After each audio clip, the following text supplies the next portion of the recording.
Apparently, the National Security Agency isn't the only spy organization that could be snooping on you.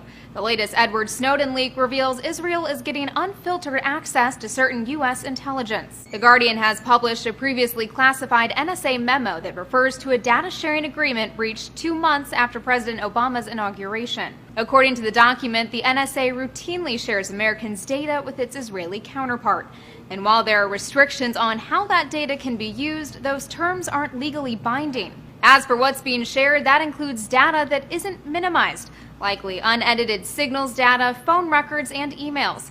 In other words, the U.S. sends Israel data without sifting through it first to pull out sensitive information about American citizens. The NSA responded to the report in a statement, writing, "The fact that intelligence services work together under specific and regulated conditions mutually strengthens the security of both nations." But that still doesn't address the question, why doesn't the U.S. just filter that data in the first place?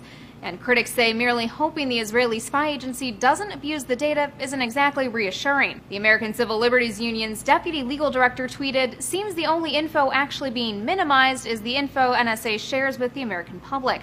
NSA is really good at minimizing that."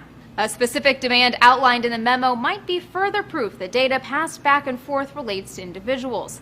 It requires that Israel immediately delete any information it obtains on U.S. government officials.